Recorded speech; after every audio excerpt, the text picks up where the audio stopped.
We're moving into a little bit more of dynamics and deep diving into cryptocurrencies and their implications in 2021 and beyond. I'm now pleased to welcome Anthony Di Iorio, founder and chief executive officer of Decentral, co-founder of Ethereum, and Denelle Dixon, chief executive officer and executive director of Stellar Development Foundation, Brock Pierce, founder of Blockchain Capital, and Sagar Ariqat of IBM to discuss whether 2021 will be the year where currency as we know it will change for good.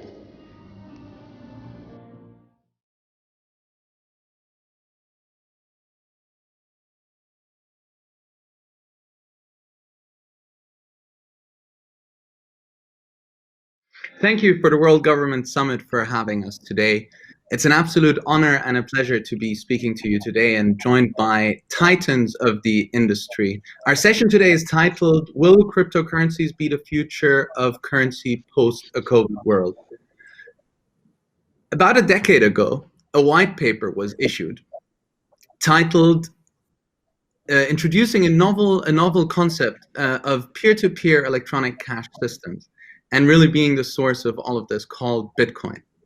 Since then, we've seen a dramatic rise of cryptocurrencies and blockchain adoption from around the world, of institutions and governments alike. I'm very honored, and it's an absolute pleasure to be joined here today by three titans of the industry that represent each and every side of this cryptocurrency equation. I'm joined by Anthony, Denelle, and Brock. I think I'll pass it on to you to introduce yourself really quickly and maybe tell us something that is unique about what you do and about you as a person. I'll start with Denelle because ladies first, always. Thank you. I'm Denelle Dixon. I'm the CEO and executive director of the Stellar Development Foundation. The SDF's mission is to shepherd the code base for the Stellar Network, which is a decentralized network that actually focuses on cross-border payments. We have a mission that is all about creating equitable access to the global financial system and to utilize these new rails to connect up to the old rails to make things streamlined and easy for everyone to have access to what most of us take for granted. So that's me. Super. And the unique thing about you, Denelle? Oh, a unique thing about, well, I actually just came in, unlike probably these other folks on the panel. I actually just started in blockchain specifically about 2 years ago, and I had touched and played with it for many years before that, but full time into blockchain. So this has been a really phenomenal time to come into this space, and there was a lot to learn. There still is a lot to learn, but I've loved every minute of it. Super, thank you, Denelle. Over to you, Anthony. Sure, I'm Anthony Di Iorio. I'm the CEO and founder of Decentral, which is a tech company out of Toronto that has a flagship product called Jack's Liberty, which is a cryptocurrency, multi-platform, multi-currency wallet interface. We've been building for about 8 years cryptocurrency wallets with the mission to empower people with the tools to be in control of their digital lives, including their identity, their communication, and their money, all something that we believe should be owned by the individual and the individual controlling how those three things are used and are done with. I'm a co-founder of Ethereum, and I've been in the crypto space since 2012. And interesting thing about me is as much as blockchain and crypto is important to me, it's a small tool in my tool belt, and I'm really trying to focus my future on larger, more meaningful things that I think that I can use my problem-solving capabilities to do. And a lot of that's been inspired by Brock here, some of the things I'm doing in the future. So he's had a big impact on my life. So that's something unique about me and something that ties into a fellow panelist here. I love that. So without further ado, over to you, Brock. Yeah, my name is Brock Pierce. I've been working with virtual currencies, digital currencies for over 20 years. Originally in, call it virtual countries, virtual worlds, things like World of Warcraft and Second Life, and Wanted to see if the same concepts or theories could be applied in the analog or default world. And so I've been active in the crypto space for some time, chairman of the Bitcoin Foundation, co-founder of Mastercoin, which was the first ICO, co-founder of Blockchain Capital, the first dedicated venture fund in the space on our fifth fund, co-founder of Tether, where we invented the stable coin and the digital dollar that's doing over $100 billion a day in transactional volume. Helped created the first security token with BCAP, first crypto bank, list goes on. I live in Puerto Rico. I've committed my life to living in service. I guess what's unique about me is I ran for president of the United States of America in this last election cycle to understand the mechanics of the system as an exploratory run, clearly putting a stake in the ground that I'm here to serve our governments as we learn to tackle the challenges ahead and the ever-changing world in which we live. Super, and that's a perfect segue to maybe where we want to start. Being in service, and how can cryptocurrencies help governments achieve their digital vision? Should governments be adopting cryptocurrencies? And if so, how can they? Well, I just left with a meeting with the mayor of Miami, who impressed me with his knowledge. He actually understood the subject matter and could talk and defend his positions with elected officials. It was very encouraging. And so here in Miami, where I'm speaking to you from, now, they've passed a resolution that municipal employees can now be paid in Bitcoin. They're talking about the municipality actually buying Bitcoin on their balance sheet. We're seeing governments around the world look at how technology can be used to enhance their currencies with these central bank digital currencies. The Chinese government is the furthest ahead with the Chinese digital yuan. We're seeing regulators in Switzerland and Singapore embracing security tokens and recognizing that the tools by which we settle transactions are changing.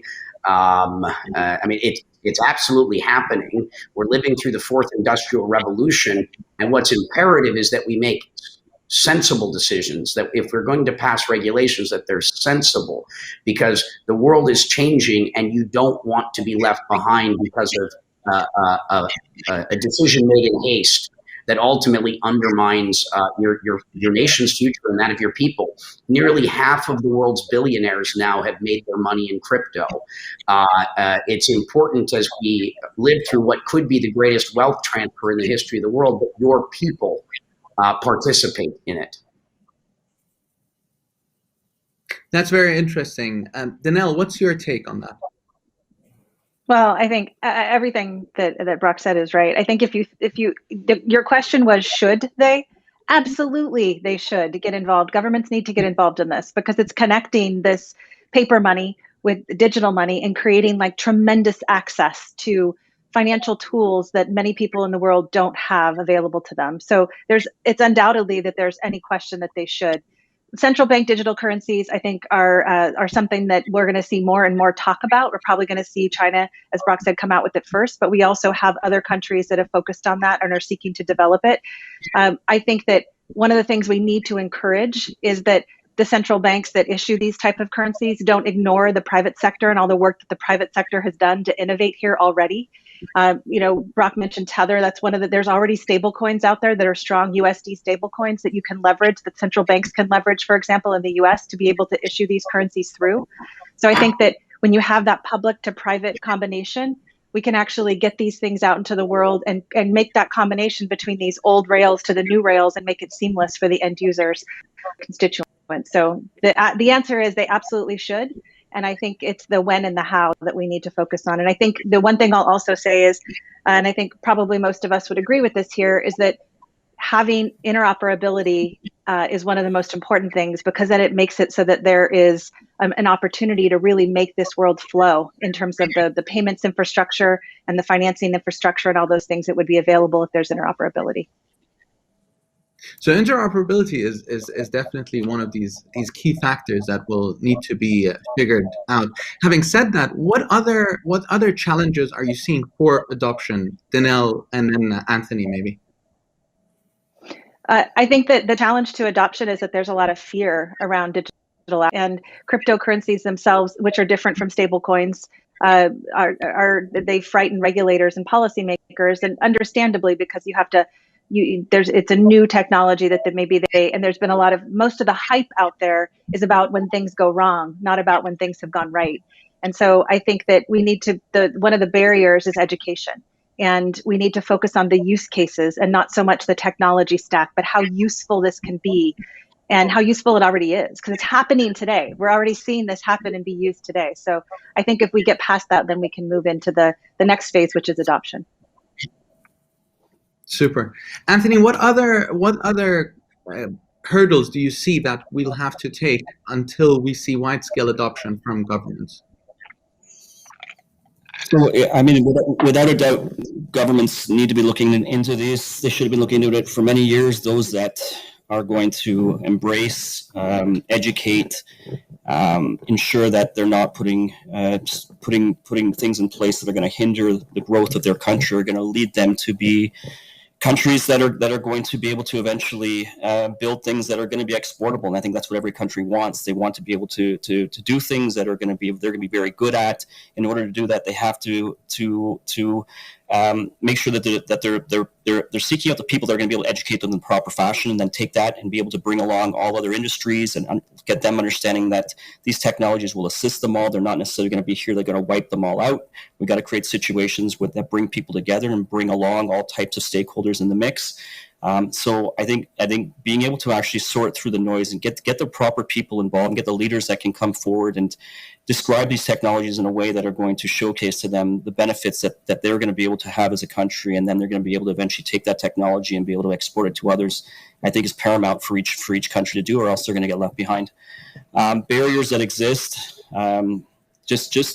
it's challenging sometimes to get the proper people on board to be explaining things in a way that are going to be able to bring people together and not exclude people. And I think that's always a challenge. Is when people don't understand what it is that they need to do to be brought along, they become fearful, and then the fear enables them to start maybe pushing out the technologies or thinking that it's only going to harm them. So ensuring that the education and that the people that are bringing across the messaging are doing it in a fashion that's going to bring people together and make sure that they're understanding that the different sectors and the areas that will be changed because of these technologies, they have a place and they can all be utilized, and all stakeholders can find a place in this, and that we can all, if they do it as a country all together, that it'll help them create better advantages for them.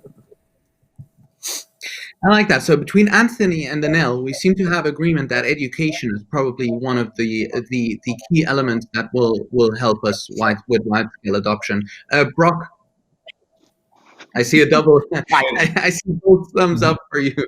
Again, as Anthony just pointed out, it's human nature to fear that which we don't understand, and we conquer fear with knowledge. So let's make sure that we're informed and we make wise, informed decisions. And there are many of us that make ourselves available to do just that. Super. Now, assuming that we have governments, and we're seeing it around the world, that want to start and adopt, how, and I'll start with Denelle, how do you think that it would make sense for governments to regulate this space? Well, and maybe I'm sensitive to this issue just because I get concerned about what we saw and what we're seeing even today on the content side of the web. But I think the network layer, it should not be regulated. The network layer needs to be able to have that decentralized opportunity where you're having folks all over the world with computers that can actually run and power this thing. So I think that those are really important. The next thing is that financial institutions that issue assets, for example, on networks, those are already regulated. Governments are exceptional at regulating fiat. That's what they've done for years and years and years. And so there is already regulation that actually takes care of a lot of that. What we need to do as we're thinking about regulation is make sure that we're just regulating for any holes that exist in there. Because, any kind of innovation outpaces regulation. That's just what happens all over the world. So you need to regulate at a principal level and really focus on, are there gaps? Because if there aren't gaps, like I said, financial institutions that actually play with fiat, touch fiat, are already regulated in every country that is participating in any of these things. And so we don't need to see additional regulation there unless there's a gap with respect to digital assets. I think there's going to be questions, particularly around central bank digital currencies, about how they have capital controls and whether they actually only allow people within their borders. I hope we get to a place where these assets, that they can be KYC'd on the on-ramp and the off-ramp, and not necessarily in terms of the exchange in between, because I love the notion of decentralized exchanges allowing people to hold assets all over the world. But these are questions that I think that every country has to get to as they think about whether or not they're going to issue and how they're going to issue. Okay. Anthony, how do you... Go ahead. I agree with all of what's been said there. And I'd like to say, maybe it's more about what do we legislate than regulate.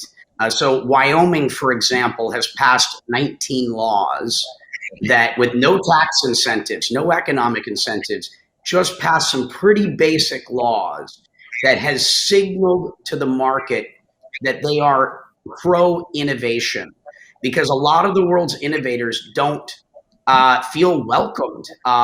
Regulators scare innovators.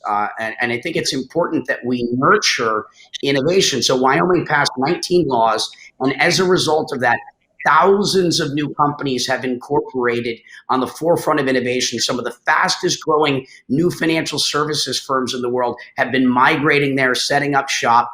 We're seeing it in Miami. I mean, Miami is now the hottest city in the United States as people are exodusing or fleeing from California and New York.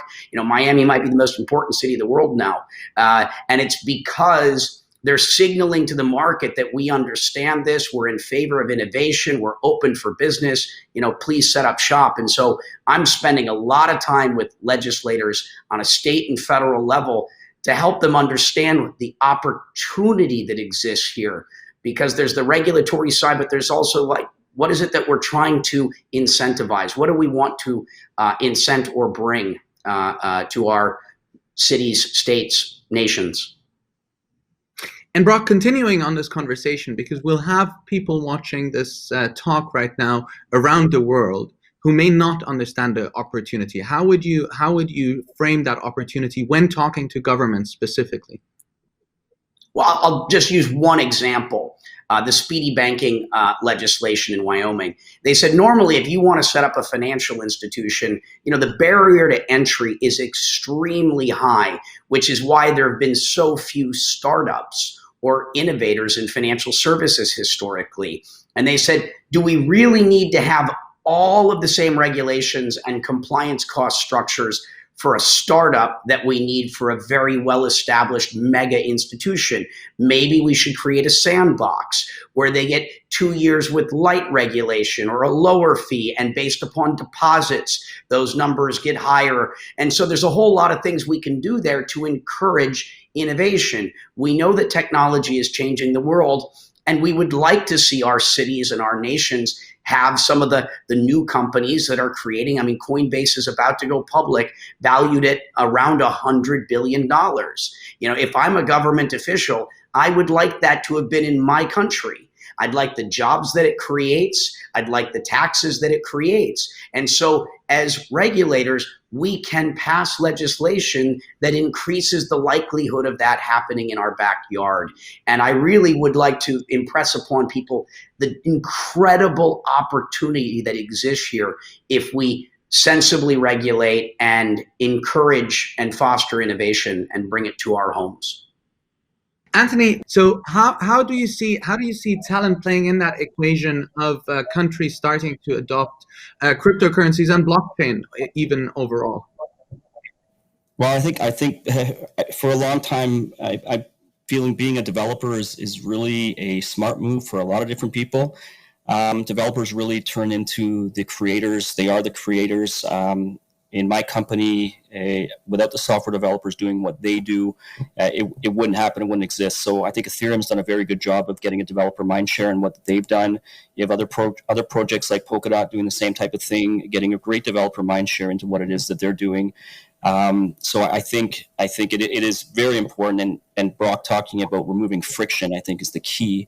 Governments need to remove the friction of things that they have that are in place. I mean, that's what cryptocurrencies have done to traditional systems. It's removed a lot of friction, removed a lot of middle layers in the mix, and I think that's what governments need to do. So also attracting and encouraging the talent to come and reside in your country. And I think that's paramount to the second stage. First, education. Second stage, understanding what it is you're learning, and then doing what's necessary in order to turn yourself and your country and your government into something that's recognized as embracing these technologies and encouraging people to move there, and job creation, which translates into taxes, all those great things. So I think the developers will continue to be key in everything that's going on. They do get a little more power as things go along, and it's hard to keep them aligned in certain things. So we've always struggled to keep some of the top talent in where we are, but it is paramount to be able to have, and governments to be able to acknowledge that developers are really the core of what's being built here, and it is important to be fostering them and growing them within. I think the three of you have probably worked with governments from around the world, with some that have been advanced, others that are starting along the way. Let's assume that some of our listeners are today in a government role and are looking to start on that cryptocurrency or blockchain adoption path. Where would you see them start, Anthony? Finding the right people to speak to. Well, the advice that the advice I give everyone, wherever you are in the world, I never encourage anyone to invest in cryptocurrency, or really anything for that matter. What I encourage everyone to do is to invest in themselves, in your own knowing.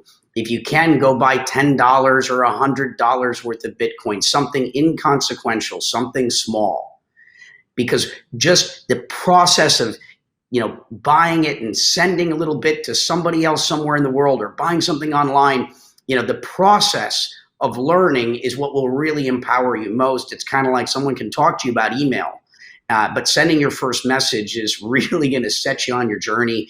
Go buy $10 worth of cryptocurrency to see how this all works. And yes, surround yourself with the smartest people you can that can educate you and inform you to understand what the technology is, how it works, the philosophy, visions of the future. Where are we going? How do you navigate the road ahead?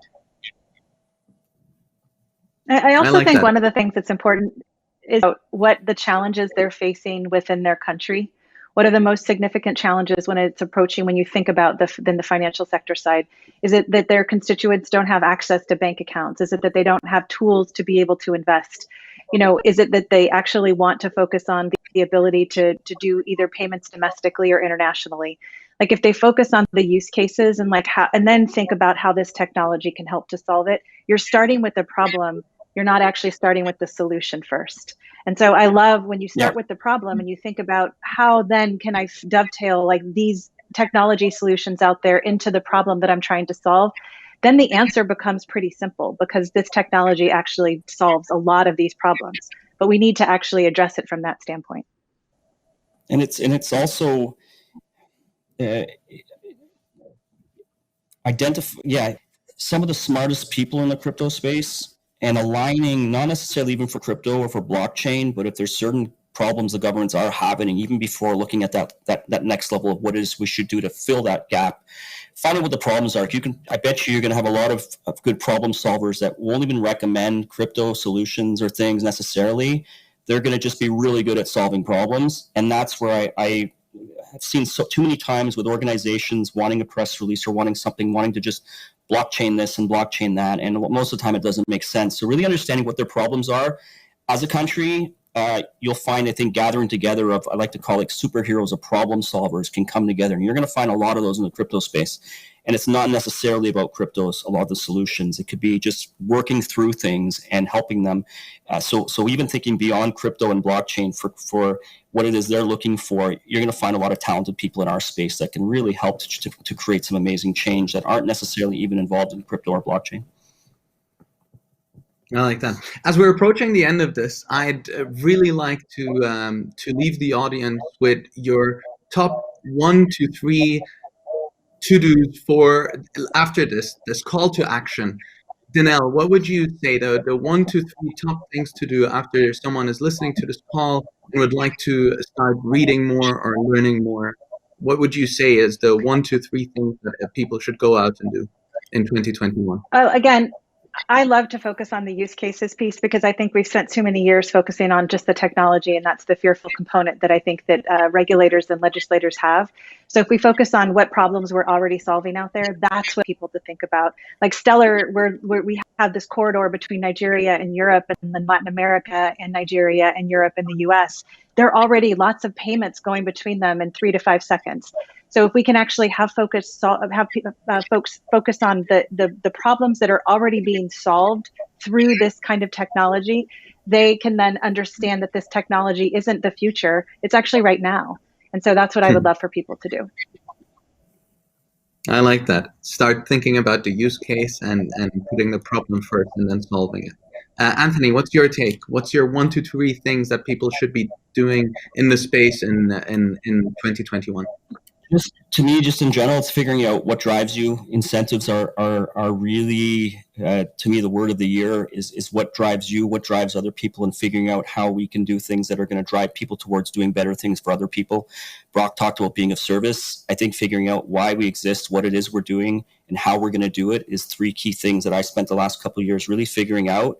And I came down to the same thing as him, which is to be of service is my why. And the why, the what is to be of service. The why is it makes me happy, and I do it utilizing my problem-solving capabilities. That's how I believe I can be the most service to people. So taking some time to really think about what drives the person, what it is that they're doing right now, and then how are they going to be relevant in the future along those lines. And I think the more you do good for more people, and the more you bring people along with everything you're doing, that's how movements are created. That's how you get people on your side, because you're providing solutions to them and you're not excluding people. And I think there's too much of exclusion in the world and too many people thinking about themselves. And that leads to the problems that they face down the road. And it leads others to not be happy with the way that they're doing things. So how do you bring people together, and how do you create solutions that help people with the problems that they have in their lives is really what I focus on and what I like to be doing. And that's what I plan on to be doing in the future. Inspiring. Brock, very inspiring. Always. Thank you, Anthony, also for the kind words. It's good to see a brother so focused on living for others. 3 recommendations for everyone tuning in. I already said one of them. Go buy $10 of Bitcoin. Go do it and learn.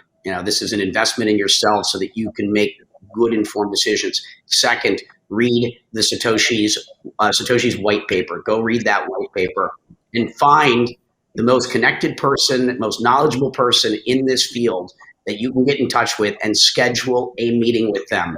Go take an hour or 2 hours and continue your learning. It is imperative that you are well informed so that you can make good decisions for your constituents, for the people that you are empowered to lead or to govern over. And I hope that you make great decisions for all of our benefit. Thank you for tuning in. Super. Thank you very much to the panelists. It's been an absolute honor and a pleasure to have you here with us. Thank you to the World Government team for having us, and back to the World Government Summit team. Thank you to our speakers for such an engaging discussion on the future of cryptocurrencies and really how our future economy is going to change drastically. And really understanding the dynamics in the future of finance is extremely pivotal.